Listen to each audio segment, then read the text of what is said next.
Olá, bem-vindos a mais uma análise focada. Hoje a gente vai encarar um quebra-cabeça, né? Como um governo gigante como o do Brasil consegue de fato entregar serviços de vacinas a estradas sem se afogar na própria burocracia. É uma ótima pergunta. E a resposta está na forma como ele se organiza. Exato. E é essa arquitetura do Estado que vamos desvendar hoje. Esta análise é baseada no caderno de estudos elaborado pelo professor Dr. Marcelo Lessa, idealizador e mentor do projeto Alero Turbo. Estamos com o caderno 12, que trata do tema Organização da administração direta e indireta, descentralização, desconcentração e os princípios constitucionais do famoso artigo 37 da Constituição. Exatamente. E o nosso objetivo aqui, eu acho, é ir além de só decorar nomes, sabe? É entender a lógica por trás da máquina pública. Sim, tipo, por que existem autarquias? Isso. Ou qual a diferença real na prática entre uma empresa pública e uma sociedade de economia mista. Dominar essa estrutura é o que permite interpretar corretamente as questões complexas que a FGV 1 adora formular. Perfeito. A missão é transformar essa teoria toda em uma ferramenta afiada para o dia da prova. Então, vamos começar a montar esse quebra-cabeça.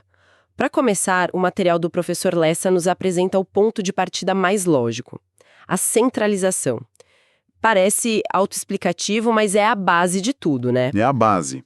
É a forma mais pura de atuação do Estado. Pensa na centralização como um núcleo do poder. É o próprio ente federativo, seja a União, o Estado ou um município, prestando o serviço diretamente. Sem intermediários. Sem intermediários, sem outra empresa envolvida. É o Ministério da Educação, dentro da estrutura da União, executando a política educacional. É o Estado agindo por si mesmo. Mas a gente sabe que se o Estado tentasse fazer tudo a partir desse núcleo, ele seria lento, ineficiente, Impossível. fica grande demais. E é aí que entram dois conceitos que são, talvez, a maior fonte de confusão em provas: desconcentração e descentralização. Parecem sinônimos, mas não são. E a FGV ama explorar essa diferença. Vamos a uma analogia. Pensa na desconcentração como gerente de uma grande loja que, para organizar o trabalho, cria seções especializadas. Ah, boa, tipo uma seção para eletrônicos, outra para roupas. Exato, outra para móveis. Todos os funcionários dessas seções, eles continuam sendo empregados da mesma loja, respondendo ao mesmo gerente, sabe? A pessoa jurídica não mudou. A empresa é a mesma. A mesma. Houve só uma distribuição interna de competências. E o ponto-chave aí que o material destaca é a hierarquia. O gerente continua mandando em todos. Exatamente. A desconcentração é uma técnica interna que cria órgãos. Ministérios, secretarias, delegacias de polícia. Esses órgãos, eles não têm personalidade jurídica própria. São só partes da estrutura. Perfeito. E o mais importante, o vínculo é de hierarquia e subordinação. A Secretaria de Segurança Pública manda na delegacia, que tem que obedecer. Simples assim. Ok, então desconcentração é uma arrumação interna na mesma empresa. E a descentralização, como fica a nossa analogia da loja aqui? Na descentralização, a história muda completamente. O dono da loja decide que ele não vai mais vender eletrodomésticos diretamente. Em vez disso, ele cria uma nova empresa, a Eletroloja S.A. Com CNPJ próprio, tudo separado. Tudo. Funcionários próprios para cuidar só disso, ou então ele faz um contrato com uma marca famosa para que ela opere dentro da loja. Nos dois casos, ele transferiu a atividade para outra pessoa jurídica. Espera um pouco. Isso tem uma implicação prática enorme. Se na desconcentração a hierarquia é mantida, quer dizer que o ministro da Saúde pode dar uma ordem direta para o diretor de um hospital federal e ele tem que cumprir. Sim. Mas na descentralização, o ministro não poderia dar uma ordem direta para o presidente da Anvisa, que é uma autarquia. Perfeita a sua colocação. É exatamente isso. Na descentralização, o Estado cria uma entidade com personalidade jurídica própria. O vínculo não é mais de hierarquia. É de quê, então? É de vinculação, ou como a doutrina chama, tutela ou controle finalístico. O ministro da Saúde não pode ligar para o presidente da Anvisa e dizer aprove esse remédio agora. Ele não tem esse poder. Não. Ele pode fiscalizar se a Anvisa está cumprindo a finalidade para a qual foi criada, pode definir metas, mas não pode interferir na gestão do dia a dia. A entidade tem autonomia. Isso muda tudo. E, como o professor Lessa aponta, essa descentralização não é uma coisa só, né? Existem tipos diferentes. Precisamente. Temos basicamente duas grandes formas. A primeira é a descentralização por serviços, também chamada de outorga. É aqui que nasce a administração indireta, que a gente já vai detalhar. É quando o Estado cria uma autarquia, por exemplo. Isso. Ele cria uma nova pessoa jurídica e transfere para ela não só a execução do serviço, mas também a titularidade. É uma transferência definitiva e, por isso, só pode ser feita por lei. E a segunda forma? É a descentralização por colaboração, ou delegação. Nesse caso, o Estado transfere apenas a execução do serviço para um particular. Ah, como uma concessionária de rodovia. Exatamente. A empresa administra a rodovia pedagiada, ela executa o serviço, mas a titularidade, o ser dono do serviço, continua sendo do Estado. Entendi. E tem também a territorial, né? Que é mais específica. Sim, que é o caso da criação dos territórios federais, que são considerados autarquias territoriais. Mas as duas primeiras são as que mais caem em prova. Certo. Então, mergulhando nessa descentralização por serviços, vamos para as estrelas da administração indireta. Começando pela figura mais clássica, as autarquias. As autarquias são, de fato, a cara do Estado atuando de forma descentralizada. Elas são pessoas jurídicas de direito público, o que dá a elas uma série de prerrogativas estatais. E elas são criadas diretamente por lei, né? Não precisam de registro em cartório. Diretamente. A lei cria a autarquia. E a finalidade dela é executar atividades típicas de Estado, como fiscalização ou previdência. Pensa no INSS, no IBAMA, na Anvisa. E o regime de pessoal é estatutário. Certo, agora vamos para a dupla que a FGV adora colocar lado a lado para confundir todo mundo. Empresas públicas, as EPs, e sociedades de economia mista, as SENS. E é nessas diferenças que o examinador se delícia. Ambas são pessoas de direito privado, o que já as diferencia das autarquias. Ok, primeiro ponto importante. Ambas são autorizadas a serem criadas por lei, mas só nascem de verdade com o registro na junta comercial. Mas a imensa distinção, a que define tudo, está na composição do capital e na forma jurídica. E por que essa diferença no capital é tão importante? Não é só um detalhe contábil? De forma alguma. Ela define o propósito da entidade. Uma empresa pública que tem capital 100% público é vista como um braço mais forte do Estado para executar políticas públicas, mesmo que não dê tanto lucro. A Caixa Econômica Federal. O exemplo clássico. Opera programas como o Minha Casa Minha Vida. Já uma sociedade de economia mista, como a Petrobras ou o Banco do Brasil, tem capital público e privado. Ela precisa equilibrar o interesse público com a necessidade de dar lucro para os acionistas privados. Essa tensão é o que gera a maioria das notícias sobre elas. Exato. Então, detalhando, empresa pública, capital 100% público. E a forma societária pode ser qualquer uma admitida em direito. SA limitada. E na sociedade de economia mista? Na SEM, o capital é misto, mas com uma condição. A maioria das ações com direito a voto, ou seja, o controle, tem que ser do poder público. E aqui vem a pegadinha mortal que o professor Lessa sempre alerta. Qual? A forma jurídica da SEM é obrigatoriamente de sociedade anônima, a SA. Isso é quase uma regra de ouro, então. Se a questão mencionar sociedade de economia mista do tipo limitada, já está errada. Pode marcar como errada e nem ler o resto.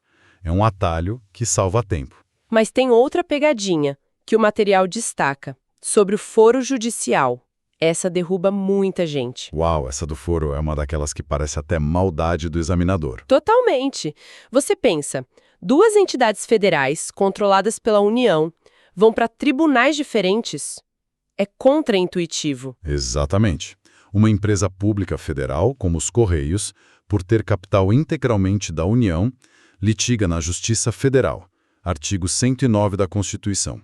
Simples. Ok, essa parte faz sentido. Agora, uma sociedade de economia mista federal. Pega o Banco do Brasil. Apesar do controle da União, o STF já bateu o martelo. É processada na Justiça Estadual. Jura? Mesmo sendo federal. Mesmo sendo? A não ser que a União demonstre um interesse jurídico direto e peça para intervir, a regra geral é Justiça Estadual. É um detalhe que decide a aprovação. Uau, ok. Então já entendemos como o governo monta o time. Mas não basta montar o time, tem as regras do jogo. E aí entra o famoso acrônimo LIMP, do artigo 37, começando pela legalidade. A legalidade para o administrador público é uma camisa de força. No bom sentido, para nós, cidadãos, vale a autonomia da vontade. O que a lei não proíbe é permitido. Para o gestor público, é o inverso. Totalmente inverso. Ele só pode fazer única e exclusivamente aquilo que a lei permite ou determina. Ele está preso nos trilhos da lei. Próximo. Impessoalidade. Esse parece simples, mas ele se desdobra em várias obrigações, né? Sim, a impessoalidade tem pelo menos 3 facetas.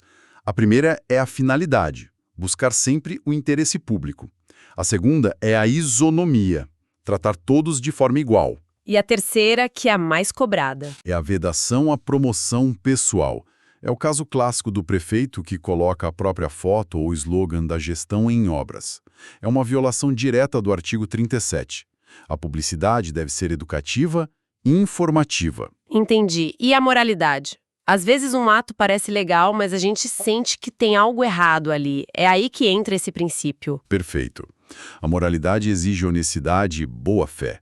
Um ato pode ser legal na forma, mas se for praticado com desvio de finalidade, com má-fé, ele é imoral e, portanto, nulo. O nepotismo é o exemplo máximo. Certo. Seguindo, temos a publicidade. A regra é que tudo seja transparente. Sim, a publicidade é o princípio da casa de vidro. É o que permite o controle social. E um ponto técnico importante: a publicação de um ato é, em regra, um requisito para sua eficácia. Para que ele comece a produzir efeitos. Isso, não para sua validade. E para fechar o LIMP, o último a chegar, a eficiência. A eficiência, que foi incluída em 98, marca a transição para um modelo de administração gerencial. Não basta mais fazer o que a lei manda. Tem que fazer bem feito. Tem que fazer bem feito, com qualidade, buscando os melhores resultados com o menor custo possível. É a busca pelo bom uso do dinheiro público. Ok, foi muita informação. Vamos fazer como sugere o método do professor Lessa e consolidar tudo num fichamento mental? O que é essencial para levar para a prova? Perfeito. Vamos repassar os pontos-chave. Primeiro, as ferramentas de organização. Desconcentração. É um fenômeno interno. Cria órgãos sem personalidade e mantém a hierarquia. E descentralização. Fenômeno externo. Cria entidades com personalidade e gera vinculação ou tutela. Certo. Agora, as diferenças dentro da administração indireta. Autarquia, direito público. E o verbo é criada por lei. Empresa pública e sociedade de economia mista. Direito privado e o verbo é autorizadas por lei. E o duelo final entre EP e SEM. Capital da EP, 100% público. Capital da SEM, misto com controle público e forma obrigatória de SA. E o foro, EP federal na Justiça Federal, SEM federal como regra na Justiça Estadual. E para fechar, o resumo do LIMP. Legalidade, que é estrita. Impessoalidade, sem promoção pessoal. Moralidade, agindo com honestidade. Publicidade, que é a transparência. E eficiência, buscando resultados. Dominar essas distinções, como o professor Lessa sempre ressalta, é o que transforma um candidato bom em um candidato aprovado. O material do professor Lessa encerra com uma reflexão muito poderosa, baseada na passagem de Romanos 8,15, sobre não receber o espírito de escravidão, mas o de adoção. E a conexão com o nosso tema é brilhante. Depois de estudar toda essa estrutura, todas essas regras, a gente poderia ter a impressão de uma máquina burocrática opressora, né? Sim, um pouco intimidadora. Mas a ideia é o contrário. Entender a organização do Estado é perceber que essa estrutura não existe para escravizar o cidadão, mas para servir de forma organizada e justa. É um instrumento que, guiado por esses princípios, tem o potencial de promover a dignidade e a liberdade, e não o temor. Fica então a provocação para quem nos ouve. como esse conhecimento técnico sobre a estrutura do Estado pode de fato guiar uma atuação mais justa e eficiente como futuro analista legislativo. Podcast produzido a partir do conteúdo do projeto Alero Turbo, sob autoria e orientação do professor doutor Marcelo Lessa. Se esse conteúdo ajudou, não esqueça de se inscrever no canal e ativar o sininho das notificações. Assim, o YouTube avisa imediatamente assim que o próximo resumo for liberado. Existe algum tema específico que gostariam de ver analisado? Deixem nos comentários. Até a